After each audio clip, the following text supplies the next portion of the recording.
Okay, so what we're going to be talking about today is graphing quadratic inequalities.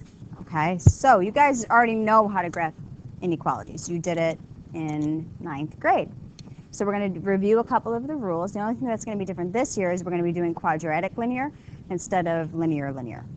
Okay, so rules. If it is greater than or equal to, where do we shade? To the right or up? We are on page 2.11. Okay, so you're going to shade up or to the right if it's greater than or equal to. How about if it's less than or equal to? Yeah, down or left.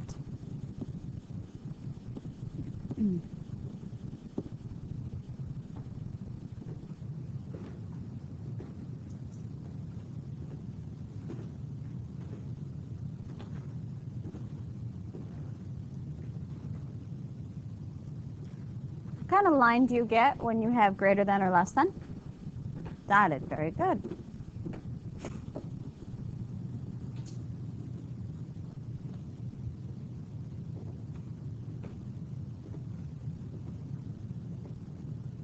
And what kind of line do you get with greater than or equal to? Greater than or equal to or less than or equal to? Solid, excellent.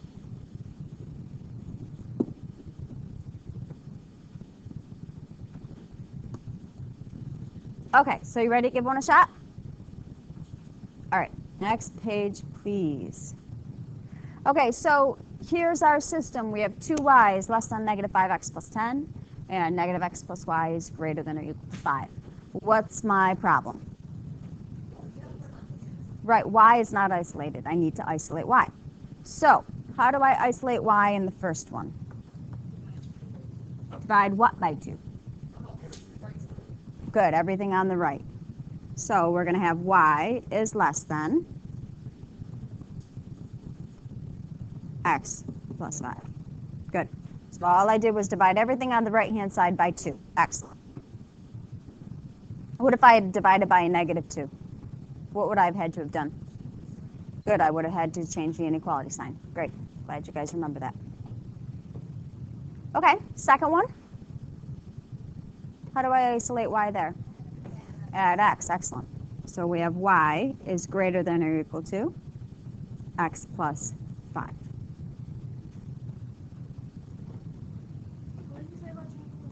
If you multiply or divide by a negative, you have to remember to switch the inequality sign. Okay, everybody good?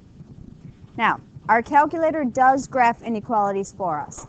However, you cannot use it on the Regents exam. So we're going to look at one of them on the calculator, and then the rest we're going to do by hand. Okay? All right, so next page. Nope. I mean, you can in class, that's fine, but when you get to the state exam, they don't allow inequality graphing. Okay?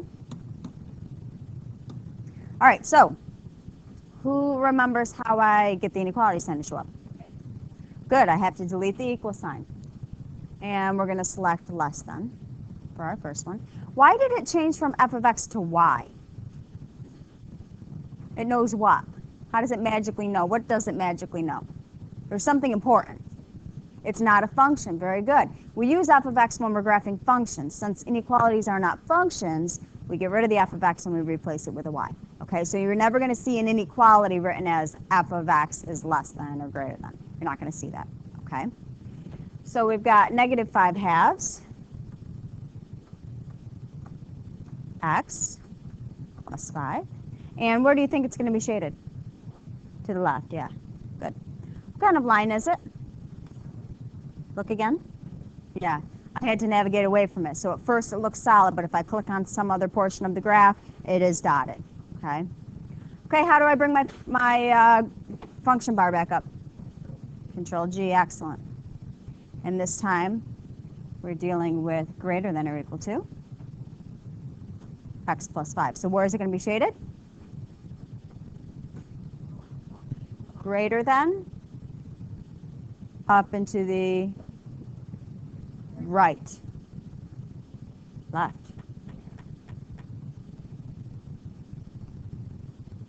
Yeah, up. We're okay. Above it. Does that make sense? Above it. If it's greater than, it's above the line. Is the line dotted or solid? Solid. Good. Where are my solutions?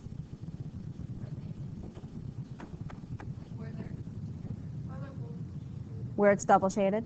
Okay, so right in here is going to be all my solutions where it's double shaded. Question. See this dotted portion of the line here? Are the points on that dotted line part of the solution? No. Why not? Because it's dotted, and that means it's not equal to, right? How about here? Yes, those are all parts of my solution. Okay. How many solutions do I have? An infinite amount of solutions. Very good. Because remember, the graph doesn't stop where our paper stops. It keeps going on and on and on and on. So we have an infinite amount of solutions. We okay with that? Okay, so now we're going to work on paper.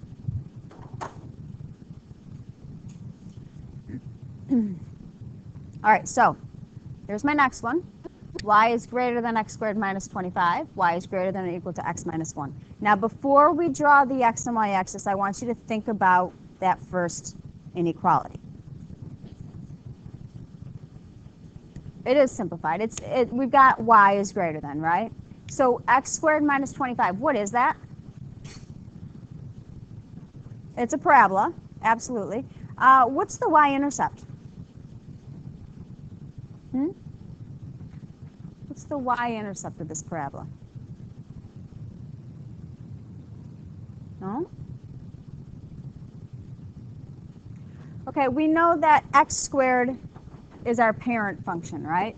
And that looks like this, and it's got its minimum at the origin, right? If I say x squared minus 25, what's going to happen to my entire parabola? It's going to move down how many? So what's my y-intercept? Negative 25, right? Okay, so while we're thinking about that, we have to keep that in mind when we're drawing our x and y axis on this paper, because we want to be able to go down really far. So when we go and draw our x-axis, do we generally want it to look like this? Where do I want my x-axis? I want it high. Okay, my other one is x minus 1, so where's the y-intercept for this one? Negative 1. So it's okay if I don't have a lot up top. Okay, so this one isn't necessarily a good picture for me. Okay, let's use this one. Okay, so I want my x-axis to be pretty high. Yeah, use the whole side. And I want my y-axis to be straight down the center. Okay, so you want to think about those things before you go and you draw in your x and y axes. Woohoo! Wakey, wakey. X, y axes. Pen ruler. Good boy. You're going to want to use the whole paper. Start over.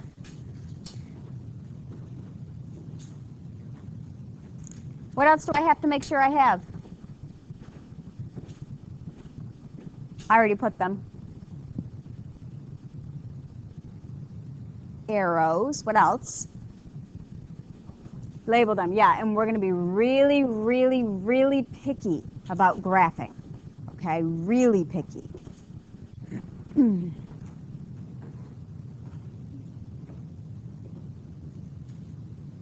Okay, so give me an idea of how I can determine the points for my inequality.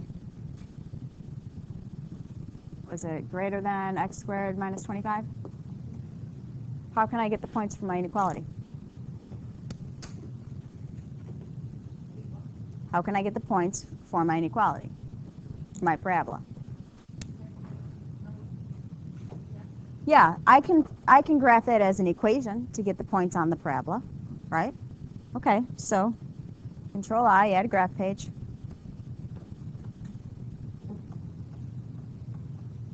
Okay. And then how do we get the points?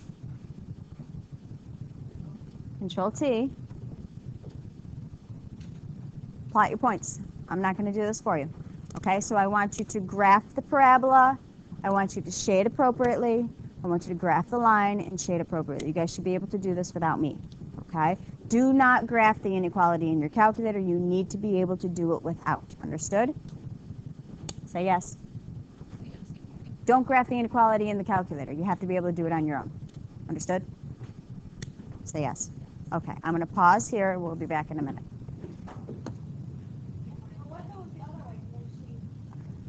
If it was less than, you shade on the outside of it. Okay, greater than on the inside and up through. Okay. Okay. The line y is greater than or equal to x minus 1. So notice that my quadratic is dotted, not solid, right? Okay. And y is greater than or equal to x plus 1, y-intercept at negative 1, slope of 1, solid line and shaded where? Yeah, up above it, right? So everything above it gets shaded. I know my shading is beautiful. It's good enough. Okay, where are my solutions? Where it's red and blue, very good. So I'm going to put a big S there. So I know I have solutions there. How many solutions do I have? Infinite. Very good. Okay, now, looking around, I see some common graphing errors. Now, I'm not done with mine. Who could tell me why? I got to label the lines. Yeah, absolutely. Okay, y is greater than or equal to x minus 1, and y is greater than x squared minus 25. Make sure that you always label your lines. That's very important. Okay? Now, common graphing errors. Notice my quadratic goes up, right? And it kind of follows the same general line. Just kind of curves up, nice. Does it do one of these?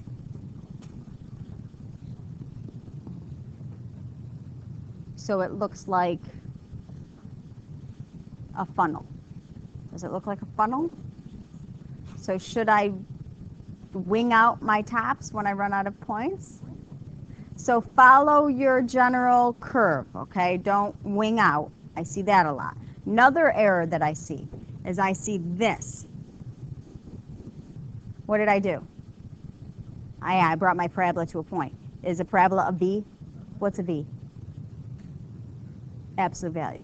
Okay, so no pointing. There should be no pointy parabolas. Okay, no winging it at the top, no pointy parabolas. Another mistake I see is this. What did I do wrong? Yeah, continue your line all the way to the edge of your graph. You do that with all of them. You always extend as far as you can possibly go, and then you have what at the ends? Arrows to tell us what? What does that tell us? It keeps going. Okay, so those are very important things that you need to remember. Can you remember those? So what's wrong with yours? Tell me. You don't have arrows. Put arrows on there. Okay? You have arrows. You don't have arrows on your line. Yes, you do. But you have the funnel thing going on, right? Right. Okay, good. So we're doing okay. All right, so I want you guys to try one more. Okay, so flip that paper over. If you need a new paper because you made a mistake on the other one, feel free to get up and get one. And you guys are going to try this one right here. Okay, so we're going to pause and we'll be back. Sorry, it's negative 2x minus 1. Sorry about that. Okay, so the quadratic x squared minus 4 has a y-intercept of negative 4. I'm just going over it fast, guys. And then x-intercepts of 2.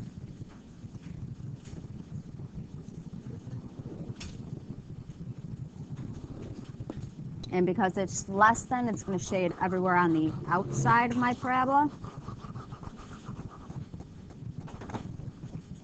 Negative 2x minus 1, that's a y-intercept of negative 1, a slope of negative 2.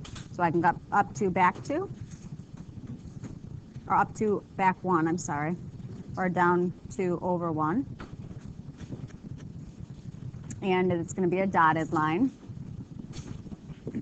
And since it's greater than, you're going to shade this way. All solutions can be found right here. Make sure you go back and label your inequalities.